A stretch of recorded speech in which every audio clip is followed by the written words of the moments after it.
Assalamualaikum warahmatullahi wabarakatuh. Alhamdulillahi rabbil alamin. Allahumma salli wa sallim ala sayyidina Muhammadin wa ala alihi wa sahbihi ajma'in, amma ba'd. Nawaina at-ta'alluma wa ta'lima wa tadhakkara wa tadhkir wa naf'a wal intifa' ifada wal istifada wal hatha ala tamassuki bi kitabillahi wa sunnati rasulillahi sallallahu alaihi wasallam wa du'a ila al-huda wa dalalata ala al-khair li'ibtigha'a wajhillahi wa mardatihi wa qurbihi wa thawabihi subhanahu wa ta'ala. Subhanallah walhamdulillah wa la ilaha illallah wallahu akbar. Adada kulli harfin kutiba aw yuktabu ila abidi abidin wa dahrid dahirin. Subhanaka la ilma lana illa ma 'allamtana innaka antal alimul hakim wa tub alaina innaka antat tawwabur rahim. Allahumma inni qad istaudi'uka ma 'allamtani fardudhu ilayya inda hajati wa la tunsinihi ya rabbal alamin. Kaum muslimin dan muslimat dimanapun Anda berada, kita bertemu kembali untuk yang kesekian kalinya di dalam pengajian online Al-Wafa bi Ahdillah Jawa Tengah. Pada saat ini kita akan membahas kitab Mukhtar Al-Hadith Asy-Syarif sampai di dalam hadis yang ke-47, di mana Nabi Muhammad sallallahu alaihi wa ala alihi wa sahbihi wasallam bersabda, "Man shalla isya fi jamaah fa ka'annama qama nisfal lail wa man shalla subha fil jamaah fa ka'annama shalla laila kullah." Rawahul Muslim. Hadis Nabi Muhammad sallallahu alaihi wasallam ini diriwayatkan oleh Imam Muslim, yang Nabi berucap di dalam nasihat sabdanya, barang siapa yang melaksanakan sholat isya secara berjamaah, maka dia seakan telah menghidupkan setengah malam. Dan barang siapa yang melaksanakan sholat subuh secara berjamaah, maka seakan dia telah menghidupkan satu malam penuh. Hadis ini menjelaskan kepada kita keutamaan sholat isya secara berjamaah dan keutamaan sholat subuh secara berjamaah. Fadilah sholat berjamaah tentu telah kita bahas beberapa waktu yang lalu. Namun ada beberapa sholat berjamaah yang dilaksanakan, Allah meletakkan keutamaan dan keistimewaan tertentu. Di antaranya yaitu sholat isya berjamaah. Mereka yang melaksanakan sholat isya berjamaah akan mendapatkan pahala seperti seorang yang menghidupkan setengah malam penuh dengan ibadah. Akan dicatat mereka yang melaksanakan sholat isya secara berjamaah, mereka yang beribadah selama setengah malam penuh. Dan sholat subuh berjamaah, mereka tercatat sebagai orang-orang yang menghidupkan satu malam penuh dengan bentuk ibadah. Ada dua pendapat ulama di sini yang berkata sesuai dengan makna tekstual hadis Nabi Muhammad SAW, yaitu siapa yang melaksanakan sholat isya secara berjamaah, dia mendapatkan seakan-akan menghidupkan setengah malam, dia mendapatkan pahala seperti beribadah setengah malam. Lalu sesuai dengan teks Nabi Muhammad SAW yang sholat subuh secara berjamaah, dia seakan-akan menghidupkan satu malam penuh, yakni mendapatkan pahala seakan-akan beribadah satu malam penuh. Ada seorang imam, Syekh Al-Manawi, beliau berkata yang dimaksud hadis tersebut ketika Rasul mengucapkan kalimat bahwasanya yang sholat subuh secara berjamaah seakan-akan menghidupkan satu malam penuh, karena telah digabungkan dengan kalimat yang sebelumnya, yaitu sholat isya secara berjamaah. Maka siapa yang melaksanakan sholat isya secara berjamaah, lalu pun dia melaksanakan sholat subuh secara berjamaah, maka dia telah menghidupkan satu malam penuh. Al-Imam Al-Manawi, Syekh Al-Manawi berpendapat bahwasanya sholat isya dan sholat subuh sama-sama mendapatkan pahala setengah malam. Dan tersempurna satu malam penuh kalau mereka telah melaksanakan sholat subuh secara berjamaah dan sholat isya secara berjamaah. Perbedaan pendapat itu di dalam menjelaskan hadis Nabi Muhammad SAW ini menjadi poin yang besar untuk kita semuanya. Namun pendapat yang diikuti oleh mayoritas ulama ahli hadis adalah sesuai dengan teks Nabi Muhammad SAW. Salat subuh berjamaah sama dengan menghidupkan satu malam penuh. Salat isya berjamaah sama dengan menghidupkan setengah malam. Hadis ini memunculkan beberapa poin. Poin yang pertama yaitu poin menjelaskan tentang keutamaan salat isya dan salat subuh secara berjamaah.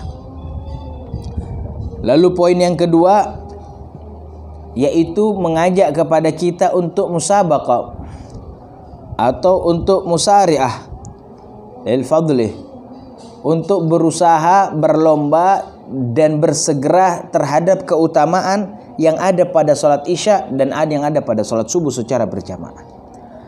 Lalu poin yang ketiga, agar kita tidak berlalu satu malam penuh kecuali tercatat sebagai orang-orang yang beribadah kepada Allah Subhanahu wa taala dengan pelaksanaan salat isya. Itulah sedikit ringkasan daripada kajian kita di hadis yang ke-37.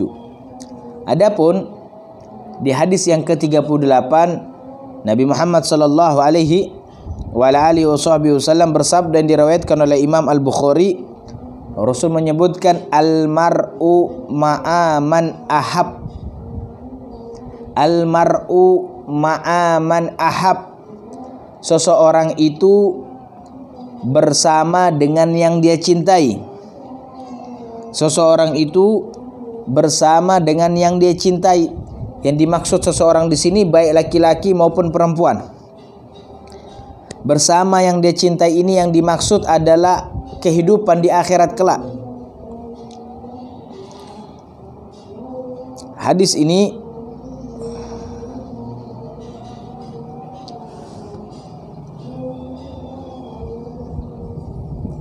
menjelaskan kepada kita tentang begitu indahnya cinta. Karena cinta bisa membawa seseorang kepada yang dicintanya. Selain menjelaskan begitu indahnya cinta, hadis ini juga menjelaskan kepada kita pandailah meletakkan cinta. Jangan sembarangan kita meletakkan cinta kita, karena na'udzubillah min dzalik. Kalau lalai di dalam meletakkan cinta, nanti di akhirat mereka bersama orang-orang yang keliru, karena dia akan dikumpulkan bersama mereka. Menyikapi hal ini, ulama mengatakan maka sungguh merugi orang yang mencintai selain Nabi Muhammad SAW atau selain orang-orang yang dicintai oleh Allah Subhanahu wa taala, karena mereka akan dikumpulkan kelak di akhirat. Yang kita jumpai saat ini banyaknya bukan hanya kaula muda, tapi orang-orang yang sudah masuk ke usia tua salah di dalam mencintai. Mereka mencintai orang-orang yang tidak kenal sujud kepada Allah Subhanahu wa taala. Mereka mencintai orang-orang yang tidak pernah mengenal bertakbir kepada Allah Subhanahu wa taala. Bahkan ada di antara mereka mencintai orang-orang yang mengingkari ketuhanan Allah dan kerasulan Nabi Muhammad sallallahu alaihi wasallam.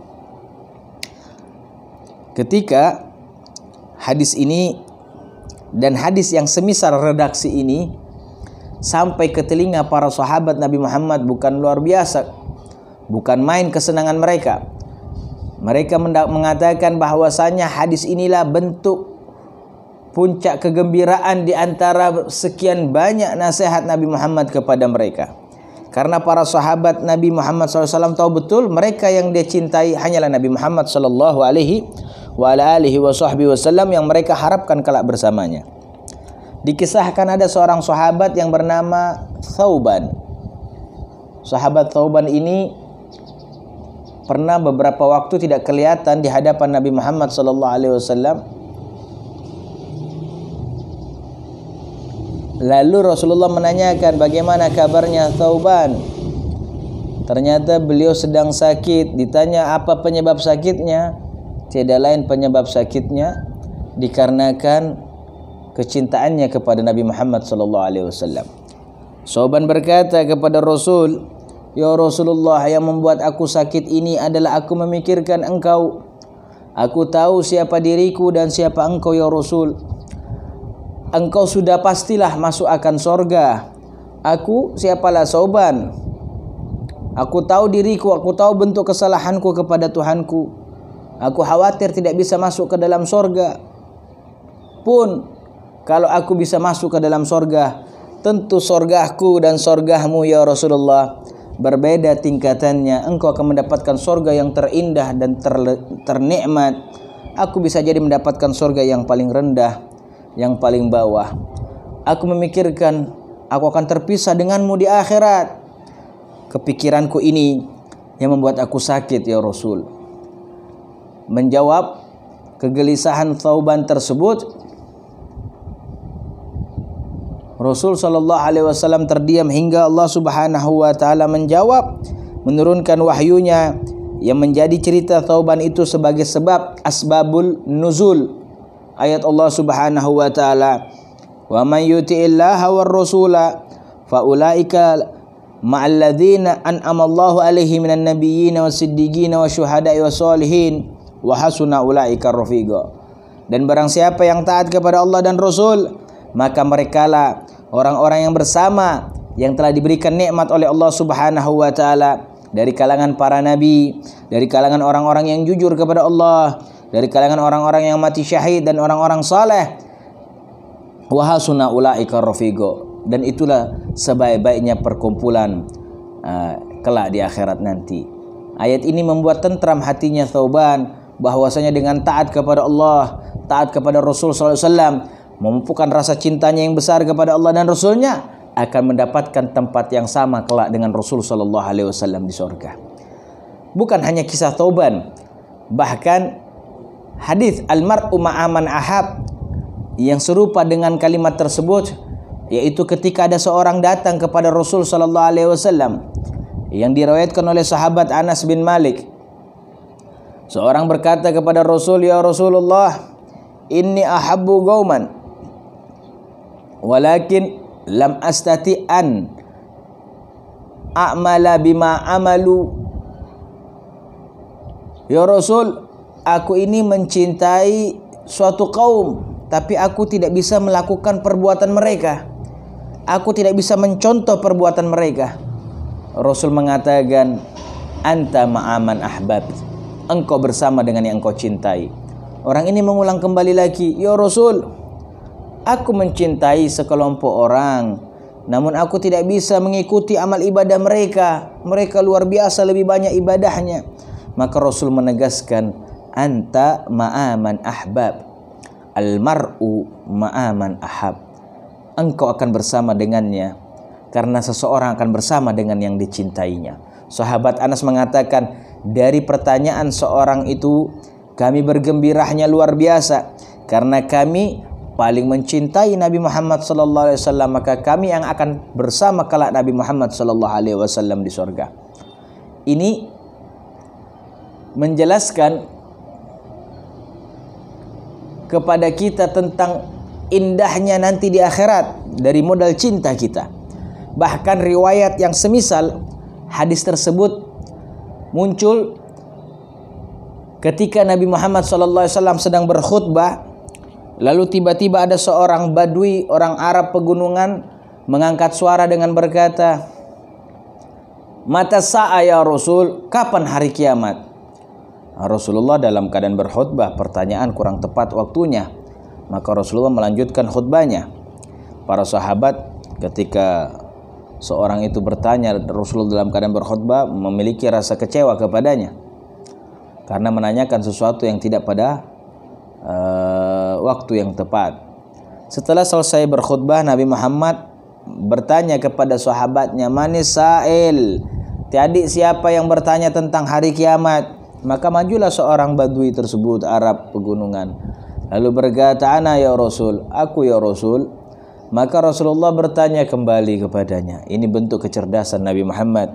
Rasul berkata, Yang engkau bertanya tentang hari kiamat, ma wa'addata laha, apa yang kau persiapkan dengan hari kiamat? Engkau bertanya tentang hari kiamat, apa modalmu untuk berjumpa hari kiamat? Apa persiapanmu untuk berjumpa hari kiamat? Maka Badui ini berkata, ya Rasulullah, ma wa'adtu laha bi kasratis salati wala zakati, walakin inni uhibbullah wa rasulah. Ya Rasul, aku tidak mempersiapkan hari kiamat itu datang dengan banyaknya solat dan banyaknya puasa. Lihat kalimatnya, bukan nggak solat dan nggak puasa, tapi bukan dengan banyaknya solat dan banyaknya puasa. Maknanya dia melaksanakan solat sebagai bentuk kewajiban, maknanya dia melaksanakan puasa sebagai bentuk kewajiban, tapi yang dijadikan modal untuk sampai persiapan kepada hari kiamat, inni uhibbullah wa rasul, aku mencintai Allah dan Rasulnya. Maka Rasul menjawab ucapan Badui tersebut, yuhsyarul mar'u ma'aman ahab, anta ma'aman ahab. Kelak seseorang dikumpulkan bersama yang dia cintai, engkau akan bersama dengan yang engkau cintai. Dari rentetan banyaknya asbab, mulai dari Al-Quran yang turun, lalu banyaknya hadis Nabi Muhammad SAW yang terucap dengan redaksi hampir yang mirip, seseorang dikumpulkan kelak pada hari kiamat bersama yang dia cintai. Maka poin dari hadis ini adalah mengajarkan kita untuk satu, mensyukuri nikmat cinta yang Allah Subhanahu wa taala ciptakan. Karena cinta begitu indah, bisa memberikan manfaat yang besar dan luar biasa. Lalu poin yang kedua, pandailah meletakkan cinta. Pandailah meletakkan cinta, karena kepada siapa kau letakkan cintamu ini, maka kau kelak akan bersamanya di akhirat. Poin yang ketiga adalah poin yang mengajarkan kepada kita, cintailah Allah, cintailah Rasul, dan cintailah orang-orang yang dicintai oleh Allah dan Rasulnya, maka kita akan bersama kelak dengan mereka di surganya Allah Subhanahu wa ta'ala. Amin. Semoga kita menjadikan diri kita orang-orang yang pandai mencintai, dan kita jadikan Allah dan Rasulnya beserta orang-orang yang dicintai oleh Allah dan Rasulnya adalah tempat kita meletakkan cinta kita. Ya Rabb, wa sallallahu ala sayyidina Muhammad wa ala alihi washabihi wasallam. Subhanakallahumma bihamdik, asyhadu an la ilaha illa anta, astaghfiruka wa atubu ilaik. Wassalamu alaikum warahmatullahi wabarakatuh.